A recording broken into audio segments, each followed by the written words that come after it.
Alright students, now that Mr. Bryant has explained to us where the formula comes from for our pyramids and finding the volume of them and has done a few examples, I'm going to go ahead and do a few more examples with you to make sure that we really understand how to find the volume of our pyramids. So we're going to go ahead and skip down here where it says practice. We're going to look at number 1. First of all, the name of this one is a pyramid because all of the sides come up and they meet at a single point, but specifically it's a rectangular pyramid since the base shape is a rectangle. So we have a rectangular pyramid.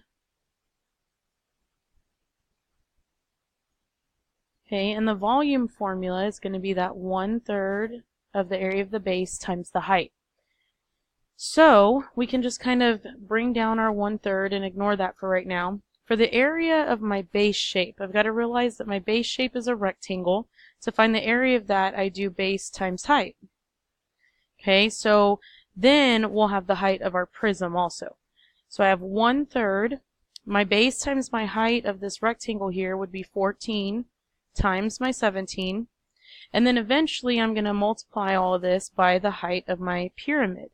Now the height of the pyramid shows inside here from the base to the tip is 4.9 inches. So we're going to go ahead and write that in. So then what I would suggest at this point is maybe trying to take 1/3 of one of my numbers. Well, none of the numbers that I see there are really easy to take 1/3 of or divide it by 3. So maybe I'm going to go ahead and do 14 times 17. So that means I still have my 1/3 of, and 14 times 17 would give me 238. And then I still am going to need to multiply by the 4.9. Now at this point you can think about whether 238 could be divided by 3 evenly, but it can't. So what I would suggest then is do your 238 times your 4.9, the height of the pyramid. That means we need 1/3 of 1166.2. Now taking 1/3 of something means just to divide it by 3. So if we take that number and we divide it by 3, we're going to get 388.73 repeating. And that would be inches cubed. Okay. Alright, so let's go ahead and take a look at the next example. This one's another pyramid. We know it's a pyramid because all of the sides meet at a single point. But this one is a triangular pyramid, and that's because it has a base that's a triangle. Okay, so we're going to write triangular pyramid there for its name. No matter what type of pyramid we have, we use that formula volume equals 1/3 the area of the base times the height. So just like we had been doing, capital B is area of the base, so we need to figure out what formula we use for that. Since our shape is a triangle base, that means I need half of base times height. So I do half of my 1.4 times my 1.8. If I go ahead and do my 1.4 times 1.8, that's going to give us half of 2.52. We divide that number by 2 to get half of it, we get 1.26. Now we still need to bring down our 1/3 from the very top here. We then need to still think about what's the height of our pyramid, because all of this work here was just for my area of my base shape, my capital B. So my pyramid from the base to the top where all of the all the sides meet is 2.4 meters tall. Now 2.4 is kind of like 24, guys. I know that 24 can be divided by 3.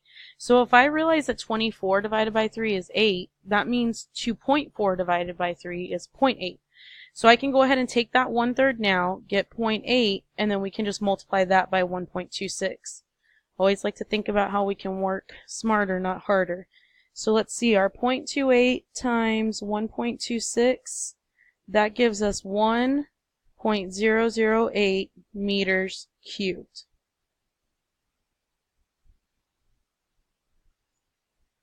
Okay, let's see if we go ahead and look at this word problem, see if we can figure this one out. It says the top of a gate post is in the shape of a square pyramid. Okay, the height of the pyramid, so we need that information, is 5 inches, and each side of the base is 7.4 inches. What's the volume in order to make this post? So volume is equal to, and since we're talking about a pyramid, we got to make sure we pull the right formula now. The formula for pyramids is 1/3 area of the base times height. So we have our 1/3 again, and then now we need to figure out how are we going to find the area of our base. Well, our base is a square. Okay, and they said that the sides of my square are 7.4.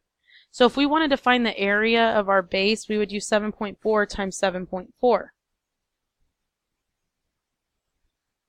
Okay, and then h here is going to be the height of my pyramid, which they told us the height of our pyramid was 5. So now let's see what work we can do here. I don't think 7.4 is divisible by 3. I know 5's not, so I'm going to go ahead and do 7.4 times 7.4 first. So we still have our 1/3, and 7.4 times itself gives us 54.76, and then we still have times our 5. Now we can check and see if maybe that 54.76 is divisible by 3, but it doesn't work out very well. So let's go ahead and just do 54.76 times 5. That means we still have to take 1/3 of, and 54.76 times 5 is 273.8. So now we need to take 1/3 of that number. To take 1/3 of it means to divide it by 3. So I'm going to go ahead and do that 273.8 divided by 3, and we would get 91.26, and that 6 is going to repeat. Okay, and this is inches cubed. Alright, last one here says we want to determine the volume of a pyramid that has a height of 9 centimeters, and a rectangular base that has a length of 7 and width of 3. So volume is equal to 1/3 capital B times H, since we have pyramid that we're finding the volume of. Got to make sure we're using the right formula. So let's think about how we're going to find the area of our base. Well, our base is a rectangle. So area of a rectangle means we do base times height, or length times the width. So I'm going to have to do my 7 times my 3. That's just for capital B. And then the height of my pyramid is what we multiply with last, and that's going to be the 9. So we can go ahead and do 1/3. 7 times 3 is 21, and then we would still multiply by 9. Now we should all know 1/3 of 21. If I take 21 and divide it by 3, I get 7, and then I'm going to need to multiply that by 9. 7 times 9 gives us 63. So that one would be 63 centimeters cubed. And that would be the volume of that pyramid. Alright, I hope you learned a lot about how to find volume of pyramids. Good luck on your homework tonight, and we'll practice some more tomorrow. Have a good day.